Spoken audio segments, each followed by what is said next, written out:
بسم اللہ الرحمن الرحیم۔ یہی مقصود فطرت ہے، یہی رمز مسلمانی، اخوت کی جہانگیری، محبت کی فراوانی۔ بتان رنگ و خوں کو توڑ کر ملت میں گم ہو جا، نہ تو رانی رہے باقی، نہ ایرانی نہ افغانی۔ میان شاخ ساراں صحبت مرغ چمن کب تک، تیرے بازو میں ہے پرواز شاہین کوہستانی۔ گمان آباد ہستی میں یقین مرد مسلماں کا، بیاباں کی شب تاریک میں قندیل رہبانی۔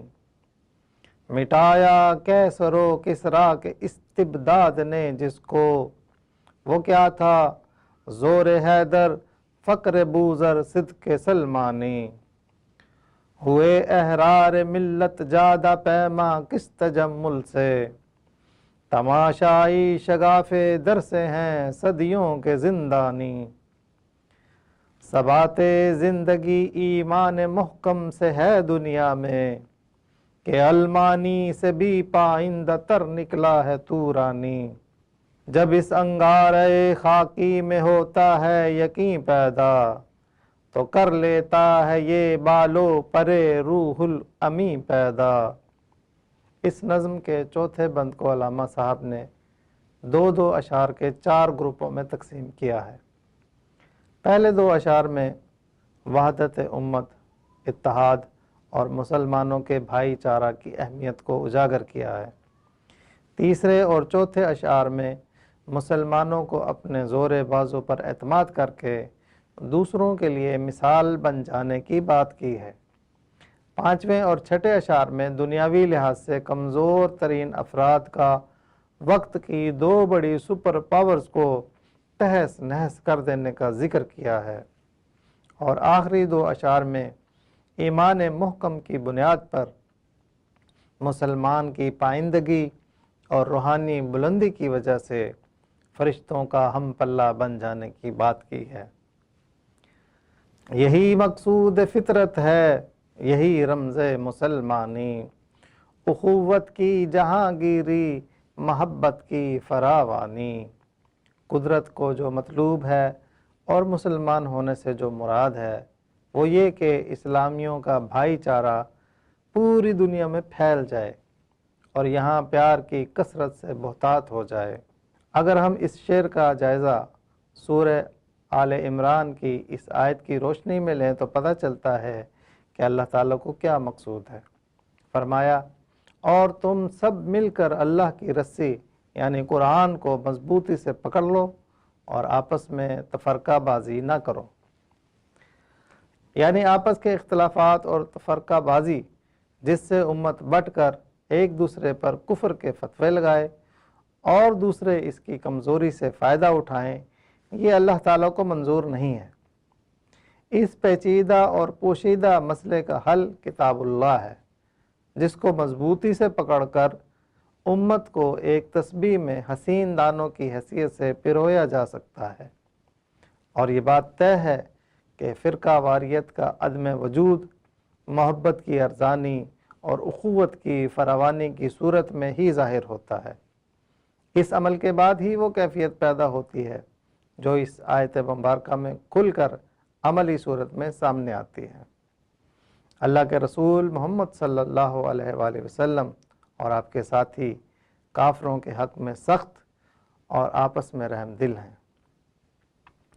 ہو ہلکا یاراں تو بریشم کی طرح نرم، رزم حق و باطل ہو تو فولاد ہے مومن۔ اس کیفیت کو ایک حدیث میں اللہ کے رسول صلی اللہ علیہ وآلہ وسلم نے یوں بیان فرمایا ہے کہ مومنوں کی مثال ایک جسم کی مانند ہے، اگر اس کے ایک حصہ کو تکلیف پہنچتی ہے تو اس جسم کے تمام اعضاء بے چین ہو جاتے ہیں۔ لہذا اللہ تعالیٰ کے مقصد کو پورا کرنے کی راہ میں سب سے بڑی رکاوٹ تفرقہ بازی ختم کر کے پوری دنیا کے مسلمانوں میں بھائی چارہ اور محبت کے رشتے کو استوار کرنا بہت ضروری ہے۔ بتان رنگ و خوں کو توڑ کر ملت میں گم ہو جا، نہ تو رانی رہے باقی، نہ ایرانی نہ افغانی۔ اے مسلمانوں، رنگ اور نسل کی مورتیوں کو چکنا چور کر دو اور امت کی وحدت میں ضم ہو جاؤ، اور اپنے ترک، افغان اور ایرانی ہونے کے فخر کو ختم کر دو۔ رنگ اور خون کی اصلیت کو اللہ تعالیٰ نے یوں واضح کیا ہے کہ اے لوگو، بے شک ہم نے تمہیں ایک مرد اور ایک عورت سے پیدا کیا ہے اور تمہیں قبائل اور برادریوں میں تقسیم کیا ہے تاکہ تم ایک دوسرے کو پہچان سکو۔ بے شک تم میں سب سے زیادہ عزت والا وہ ہے جو زیادہ تقوی والا ہے۔ قرآن کریم نے بنیادی اصول بیان فرمایا ہے کہ دیکھو، ہم نے تمہیں ایک مرد آدم اور ایک عورت حوا سے پیدا کیا ہے۔ ہاں، قبائل اور برادریاں ہم نے بنائی ضرور ہیں، مگر صرف تعارف کے لیے اور پہچان کے لیے۔ قبائل کا، ان کی شاخوں کا، خاندانوں کا اور قوموں کا وجود بھی ہے، لیکن تفاخر کے لیے اور ایک دوسرے کو نیچا دکھانے کے لیے نہیں، بلکہ تعارف کے لیے ہے۔ اگر یہ فطری تقسیم نہ ہو تو معاملہ مشکل ہو جائے۔ اگر یہ پتہ نہ ہو کہ یہ امریکی ہے، یہ افریقی ہے، یہ فلاں نسل کا ہے، یہ فلاں قوم کا ہے، تو پھر انسانوں کی نمبرنگ کرنی پڑے گی، جو کہ ناممکن کام ہے۔ رنگ، نسل، زبان، علاقے کی بنیاد پر غرور اور تکبر تو اللہ تعالیٰ کو ایک عام انسان ہونے کے ناطے بھی قبول نہیں۔ چہ جائے کہ ایک مسلمان ان باتوں کو اپنے اعلیٰ ہونے کی بنیاد بنا کر دوسروں کو حقیر جانے۔ یوں سمجھیں کہ بحیثیت انسان ہم سب اللہ کی نگاہ میں برابر ہیں، اسی لیے تو وہ رب العالمین ہے۔ لیکن اللہ تعالیٰ کے نزدیک عزت فرما برداری کی ہے، جس سے اسلام، ایمان اور تقوی کی منازل طے کی جاتی ہیں۔ اور تقوی کو یوں سمجھ لیجئے کہ اللہ تعالیٰ کے ہاں عزت انسان کے کریکٹر کی ہے، کردار کی ہے، اس کے ایمان اور عمل صالح کی ہے۔ اس سے یہ ظاہر ہوا کہ اسلام میں داخلے سے پہلے انسان اپنے رنگ و خون کے بتوں کو پاش پاش کر کے اپنے ایرانی، افغانی، ترانی، امریکی، یورپی، عربی اور دیگر تفاخر کو بھول جائے، اور اس کے لیے ملت کی وحدت میں کھو جانا ہی قابل فخر بات ہو، وہ بھی دنیاوی لحاظ سے نہیں، بلکہ اس نقطہ نظر سے کہ اب مجھے ایک ایسا پلیٹ فارم ملا ہے جس پر محنت کر کے میں اللہ تعالیٰ کی نظر میں معزز اور مکرم قرار دیا جا سکتا ہوں، اور مجھے اس موقع سے بھرپور فائدہ اٹھانا ہے۔ جیسا کہ نبی آخر الزمان صلی اللہ علیہ وآلہ وسلم نے خطبہ حجۃ الوداع کے موقع پر فرمایا، اے لوگو، بے شک تمہارا رب بھی ایک ہے اور تمہارا باپ بھی ایک۔ آگاہ رہو، کسی عربی کو اجمی پر، کسی اجمی کو عربی پر، کسی سفید فام کو کسی سیاہ فام پر، اور کسی سیاہ فام کو کسی سفید فام پر کوئی فضیلت حاصل نہیں۔ فضیلت کا معیار صرف تقوی ہے۔ تم میں سے اللہ تعالیٰ کے نزدیک زیادہ عزت کا مستحق وہ ہے جو حدود اللہ کا زیادہ پابند ہو۔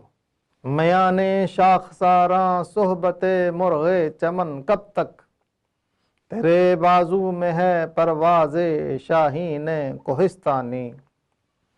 علامہ صاحب مسلمان کو شاہین سے تشبیہ دے کر اس کے اس رویے پر نالاں ہیں اور اسے کہہ رہے ہیں کہ تمہاری عام پرندوں کے ساتھ باغات میں ایک شاخ سے دوسری شاخ تک اچھل کود کب تک جاری رہے گی، جبکہ تمہارے پروں میں تو ایک پہاڑ سے دوسرے پہاڑ تک پرواز کرنے کی طاقت موجود ہے۔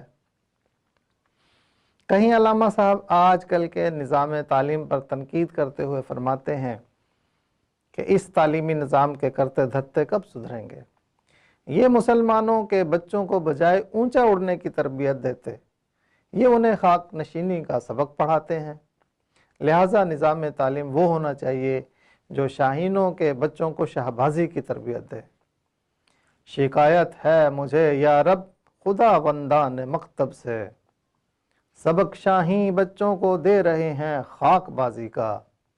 اور کہیں علامہ صاحب مسلمانوں کو بری صحبت کے اثرات سے آگاہ کرتے ہوئے اپنے خدشات کا اظہار فرماتے ہیں کہ اگر شاہین گدھوں کی صحبت اختیار کر لے تو وہ شہبازوں کے طور طریقے بھول جاتا ہے۔ لہٰذا یہ والدین اور اساتذہ کی ذمہ داری ہے کہ وہ اپنے بچوں کی صحبت کا خاص طور پر خیال رکھیں۔ وہ فریب خوردہ شاہین کے پلا ہو کر گسوں میں، اسے کیا خبر کہ کیا ہے رہو رسم شاہ بازی۔ علامہ صاحب اپنی دعاؤں میں اپنے شاہینوں کے لیے اللہ تعالیٰ سے بلند پروازی، اعلیٰ حوصلے اور بڑی سوچ کی دعائیں مانگتے ہوئے عرض کرتے ہیں، جوانوں کو میری آہ سحر دے، پھر ان شاہین بچوں کو بال و پر دے، خدایا آرزو میری یہی ہے، میرا نور بصیرت عام کر دے۔ ایک اور ربائی میں علامہ صاحب مرد مسلمان کو اس کا مقام عظیم یاد دلاتے ہوئے فرماتے ہیں کہ چونکہ تمہاری ماہیت کا اصل عنصر نور ہے، اس لیے تو تمام علائشوں سے پاک ہے، تو آسمان والوں کی آنکھوں کا تارہ ہے، تیرے پیش نظر دنیاوی مخلوق کا شکار ہیچ ہونا چاہیے، کیونکہ جب تو شکار کے لیے نکلتا ہے تو فرشتے اور حوریں تیرے سامنے بے بس نظر آتے ہیں۔ جان لے کہ تو نبی آخر الزمان صلی اللہ علیہ وآلہ وسلم کا شاہین ہے، اس لیے اپنی حیثیت کے مطابق ہی شکار کرنا تیرے شایان شان ہے۔ تیرا جوہر ہے نوری، پاک ہے تو، فروغ دیدہ افلاک ہے تو، تیرے سید زبوں افرشتہ و حور، کہ شاہین شہ لولاک ہے تو۔ آگے فرماتے ہیں کہ گمان آباد ہستی میں یقین مرد مسلمان کا، بیاباں کی شب تاریک میں قندیل رہبانی۔ اس شکوک و شبہات کی دنیا میں مرد مسلمان کے یقین و ایمان کی مثال ایسے ہے جیسے جنگل کی اندھیری رات میں کسی درویش نے کوئی چراغ روشن کر رکھا ہو۔ انسان نے جب روح اور وحی سے آری اپنی عقل کی روشنی میں اس کائنات کے بارے میں سوچ و بچار شروع کی تو وہ شدید قسم کے مغالطوں اور کج فہمیوں کا شکار ہو گیا، اور اس کی فکر بھی وہم و گمان کی بلبلیوں سے باہر نہ آ سکی۔ اس نے اپنی سوچ کے جو سائنسی معیارات مقرر کیے وہی اس کی کم مائگی کا ذریعہ بن گئے۔ آج کل انسان جس فکر کا حامل ہے اس کے چند بنیادی نکات یہ ہیں۔ نمبر 1، یہ لامحدود کائنات خود بخود ہمیشہ بدلتی رہتی ہے۔ نمبر 2، فطرت کی کچھ طاقتیں کار فرما ہیں جن کی وجہ سے کائناتی تبدیلیاں رونما ہوتی ہیں۔ نمبر 3، یقین سے نہیں کہا جا سکتا کہ اس کائنات کا آغاز کیا ہے اور انجام کیا ہوگا۔ نمبر 4، انسان کسی بھی ایسی بات، نظریے یا فلسفے کو نہیں مان سکتا جو سائنس کے مسلمہ معیارات پر پورے نہ اترتے ہوں۔ نمبر 5، چونکہ انسان حادثاتی طور پر پیدا ہوا ہے لہذا اس کا کائنات سے تعلق بھی محض اتفاقی ہے۔ نمبر 6، کائنات کی اندھی اور پر اسرار قوتیں لازوال ہیں۔ نمبر 7، مذہب کائنات کے بارے میں جو باتیں بتاتا ہے وہ سب امکانی باتیں ہیں جن کی تردید یا تصدیق ممکن نہیں۔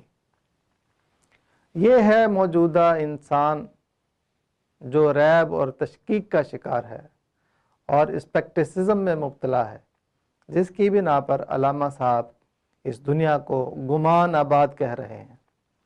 ایسے میں صرف ایک مسلمان ہی ہے جس کے بارے میں کہا جا سکتا ہے، نقطہ پرکار حق مرد خدا کا یقین، اور یہ عالم تمام وہم و طلسم و مجاز۔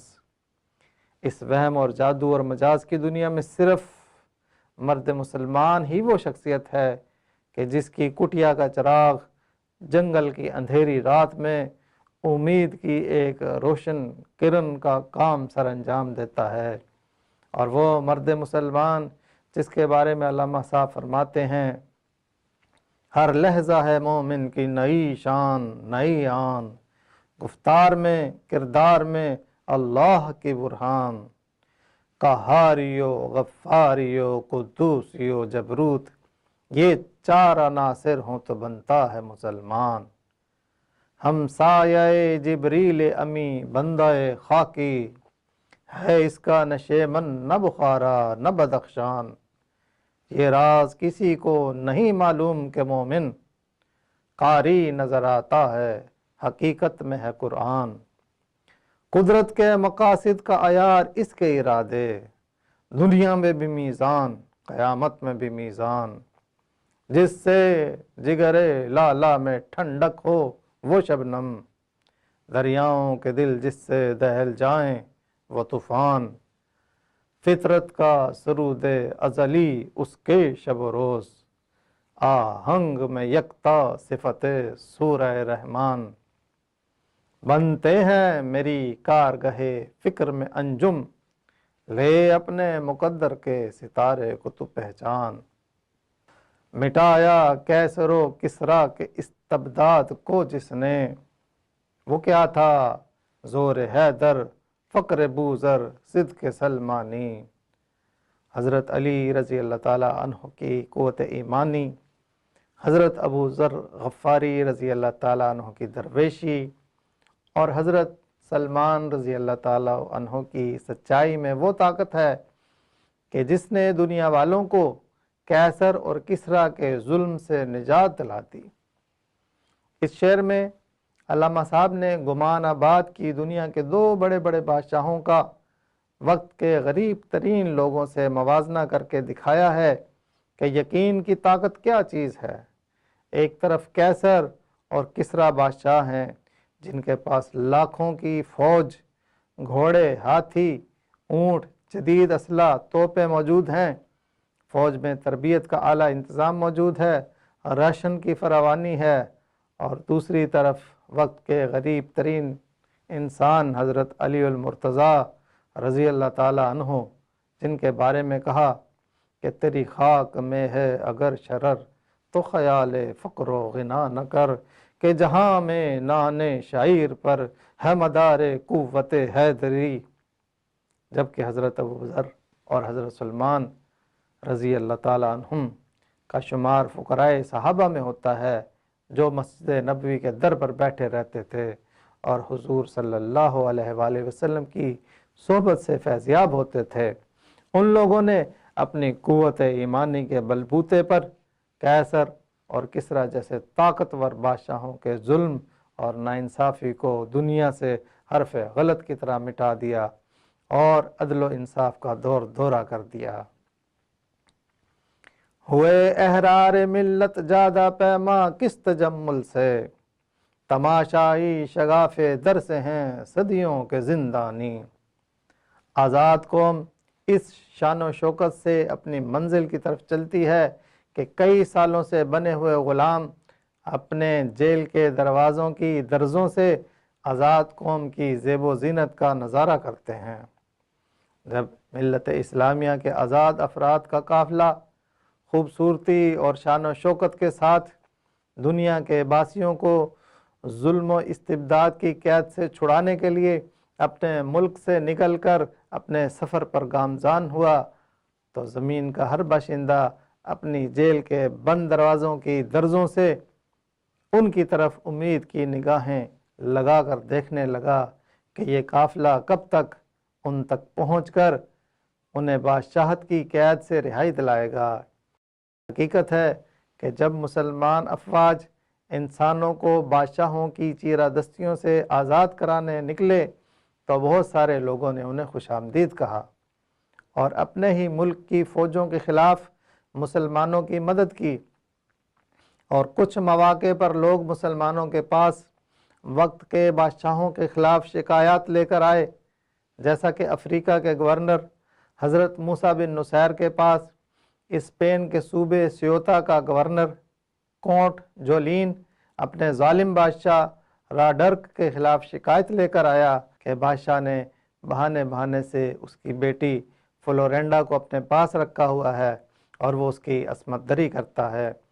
تو حضرت موسیٰ بن نصیر نے اپنے کمانڈر طارق بن زیاد کو حکم دیا کہ اسپین پر لشکر کشی کر کے فلورینڈا کو آزاد کرائے، اور اسی طرح جب سندھ کے راجہ داہر نے سراندیپ کے مسلمان مسافروں کو یرغمال بنایا اور قافلے میں موجود ایک خوبصورت لڑکی طاہرہ کی عصمت دری کرنے کا ارادہ کیا تو محمد بن قاسم کو سرکش راجہ دہر کے خلاف فوج کشی کے لیے بھیجا گیا، جس بے شرم نے اپنی سگی بہن ماٹی سے شادی کر رکھی تھی۔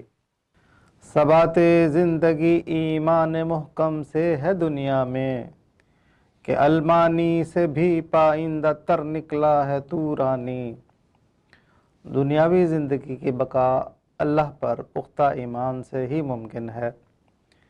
جرمنوں سے زیادہ ترک پائندہ نکلا۔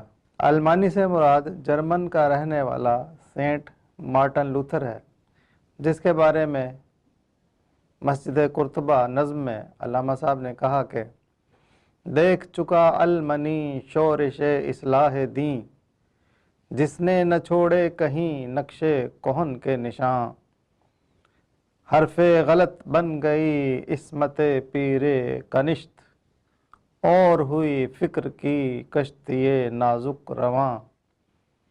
Martin Luther Wittenberg church West Germany کا عیسائی مونک اور مذہبی اسکالر تھا، جس نے اصلاح دین کی تحریک پروٹسٹنٹ ریفارمیشن 1917 میں جرمنی میں شروع کی۔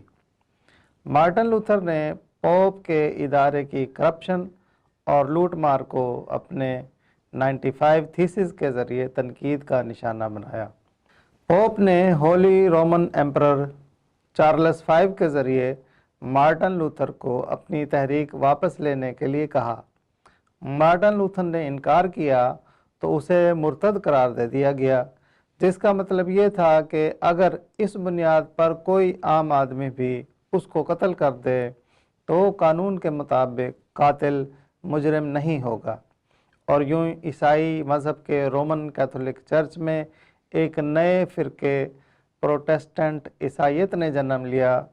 اس فرقے کو مارٹن لوتھر کے بعد جان کیلوین اور ہیڈرک زوینگلی نے آگے بڑھایا۔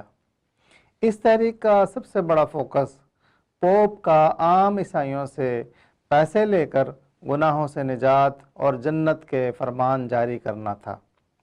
یہ بغاوت جرمنی سے نکل کر شمالی یورپ اور برطانیہ تک پھیل گئی۔ ان فرقوں کے باہمی جھگڑوں نے اور رومن کیتھولک عیسائی ریاستوں اور پروٹسٹنٹ عیسائی ریاستوں کے درمیان بڑی اور خوفناک جنگوں کی صورت اختیار کر لی، جسے آج 30 سالہ جنگ کے نام سے یاد کیا جاتا ہے۔ یہ جنگ 1618 میں شروع ہوئی اور 1648 میں پیس آف ویسٹفیلیا کے معاہدے کے ساتھ ختم ہوئی۔ اس جنگ میں اندازاً 80,000 افراد قتل ہوئے۔ دنیا کا سب سے پہلا پروٹسٹنٹ چرچ انگلینڈ میں قائم کیا گیا۔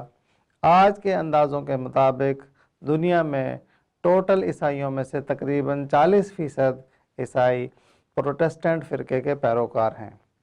اسی دوران یورپ میں ایک اور تحریک چلی جس کو رینائنسز کہا جاتا ہے۔ اس تحریک نے عیسائیوں کی اجتماعی اور انفرادی زندگی سے مذہب کو بے دخل کر دیا، اور اب تقریباً پورا یورپ اور امریکہ لادینی کی زندگی گزار رہا ہے۔ ان دو تحریکوں نے پاپائے روم کے 1200 سالہ عزت و وقار کو خاک میں ملا دیا، اور یوں حرف غلط بن گئی عصمت پیر کنشت، اور ہوئی فکر کی کشتی نازک رواں۔ اس کے برعکس ترکی میں جنگ عظیم اول کے بعد اگرچہ خلافت کی منسوخی کے بعد اسلام مسلمانوں کے اجتماعی نظام زندگی سے نکل گیا، لیکن یہ حقیقت ہے کہ اسلام کو مسلمانوں کے دلوں سے کبھی بھی نہ نکالا جا سکا، اور مسلمانوں کی اکثریت اپنی ذاتی زندگی میں آج بھی اسلام پر عمل پیرا ہے، جس کی بنیاد ایمان محکم پر ہے۔ جب اس انگارۂ خاکی میں ہوتا ہے یقین پیدا، تو کر لیتا ہے یہ بالو پرے روح الامی پیدا۔ جب اس آگ اور مٹی سے بنا انسان یقین اور ایمان حاصل کر لے تو اس کے حضرت جبرائیل علیہ السلام جیسے طاقتور پر نکل آتے ہیں۔ اس شعر میں علامہ صاحب نے اس پورے بند میں دی گئی تعلیمات کو ایک نقطے پر ختم کرتے ہوئے فرمایا ہے کہ اصل اہمیت اپنی حیثیت کی پہچان، اپنی ذات پر اعتماد اور اپنی شناخت کی ہے۔ اگر مسلمان کو یقین والا ایمان حاصل ہو جائے، اس کا مقصود و مطلوب اللہ اور اس کا معشوق اللہ کا حبیب بن جائے، تو یہی مسلمان ایمانی ترقی کے ذریعے خود کو ملأ اعلیٰ کی صف میں کھڑا کر لیتا ہے، جس کی رسائی سدرۃ المنتہا تک ہے۔ ایسا مسلمان دنیاوی دوریوں اور مجبوریوں سے بلند ہو جاتا ہے، جس کے سامنے ہر منزل راستہ اور ہر قدم سنگ میل ثابت ہوتا ہے۔ اللہ تعالی ہم سب کو یقین والا ایمان حاصل کرنے کی توفیق عطا فرمائے، آمین۔ دیکھتے رہیں، شیئر کریں۔ اقبال کی آواز عابد کے ساتھ۔